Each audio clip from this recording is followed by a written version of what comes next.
I'm here with Zach, the SVP of Business Development at SuperRare. For those of us in the NFT NYC community, we are big fans of SuperRare, Zach. We say great things about you behind your back. Can you please introduce yourself to me and a little bit on your background, and then I could dive in and ask you some questions about what's happening at SuperRare right now. Yeah, sounds good. Great to meet you, Ian. I'm Zach Yanger. So I was the first ever hire at SuperRare back in 2018. And joined the team early on to really kick off the marketing and community side of things. Over the last year, I've transitioned to leading our business development and art advisory team, which mainly covers all of our partnerships, events, and new business opportunities, but then also the curation aspect of the platform. Talk to me a bit about the community at SuperRare, and maybe you could focus on how the community, whether it's the NFT creators or their collectors or any strategic partners, how's the community changed since you came on as the first employee? Because everything's changed. So how do you view community differently today than you did maybe when you first started off coming on and being the first employee at SuperRare?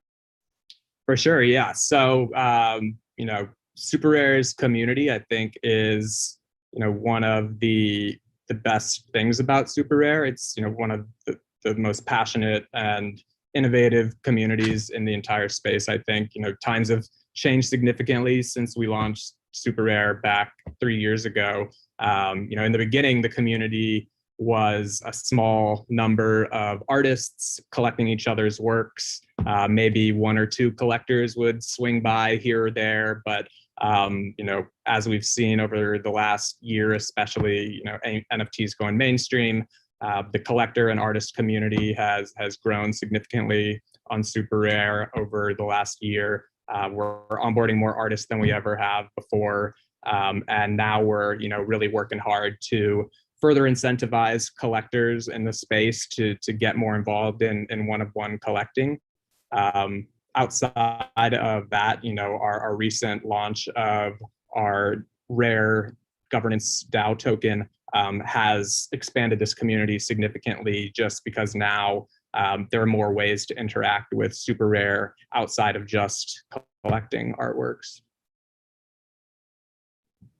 When you're doing biz dev for SuperRare and you're focused on a really important strategic partner, client, anything that really is of the top priority, and they start pressing you on the technology, how do you handle those types of questions?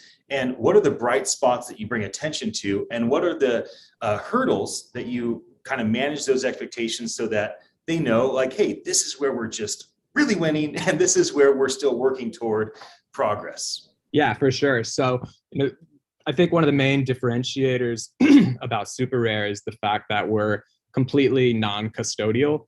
And so there's a little bit more setup and onboarding work on the artists and collectors side, but there's a big payoff for doing that work. Having a completely non-custodial setup means that we never take custody of anyone's art, anyone's funds. Any transaction that's happening is money moving directly from the collector's wallet to the artist's wallet.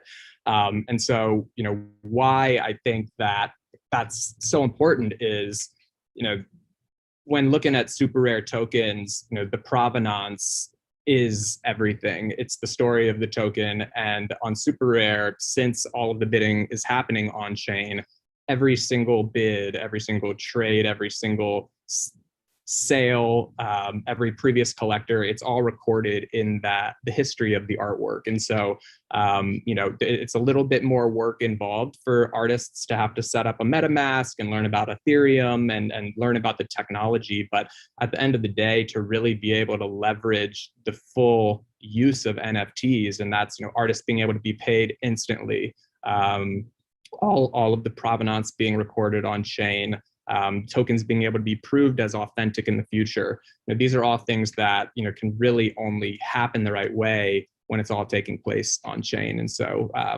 I always work hard with the artists and the collectors in the space to kind of teach them the importance of it. But yeah, that's what I'd say there.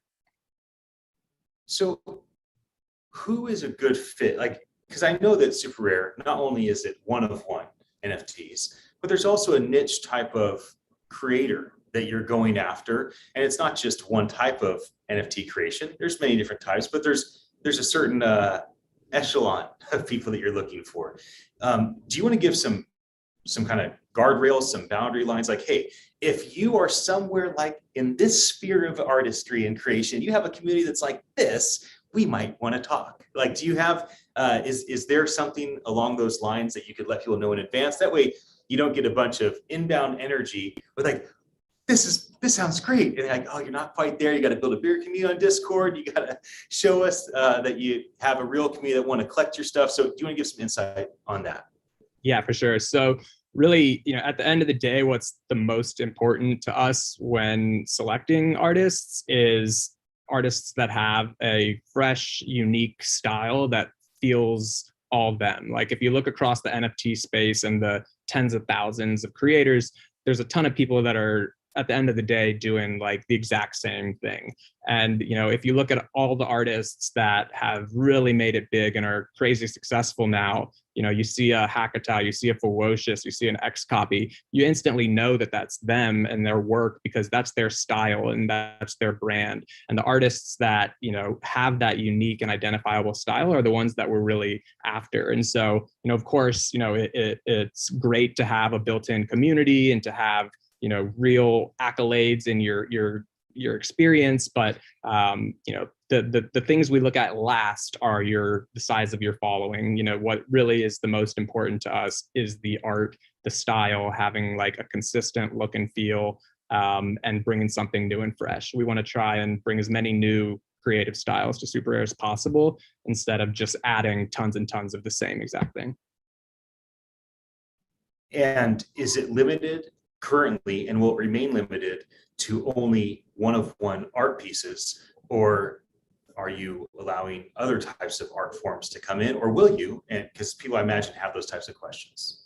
Yeah, for sure. So we have always been all one-of-one. The plan as of now is to stay one-of-one. That being said, we just last week launched our new series contracts, and what's cool about that is it gives Super Rare artists the ability to launch series of one-of-one artworks. So previously, each one-of-one would be a totally unique separate piece, but now you could have one-of-one pieces that's maybe a series of 100 or 1,000 pieces. And so I think this is really going to give artists a new way to play with the space. I think it'll potentially help to bring new collectors in and like maybe a little bit of a lower price point entry for some collectors.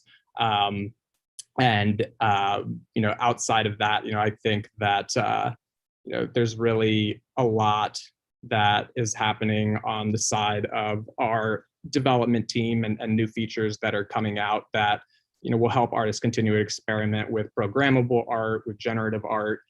There's a lot of really cool ways that technology can be used and customizing smart contracts further, and so that's a big focus. I like to keep these short, so let me ask you a final question. If I say NFT 2024, what type of positive things are you projecting over the course of the next couple of years? What is your team building towards? Yeah, so I mean, we're definitely building towards a decentralized future, and really, being able to open up the curation aspect of Super Rare to our community and to our governance token. I think that in the future, we're really going to see a lot more collectors entering the space over the next year. I think we're going to see a lot more integration with virtual reality and display solutions. Right now, there's not a ton you can do with your NFT once you buy it. And I think that's a lot of like where things are heading, is finding new utility and ways to add utility to owning those NFTs. I think there's artists joining today that will be massively world famous 3 years from now. It's really kind of the perfect time in history for artists. And I think Super Rare is probably the most exciting place they could be. Just let it come in, everybody watching us. If you're watching us live or you see the archive, this was a pretty insightful conversation, Zach. So thank you. If you are watching us, we appreciate your attention.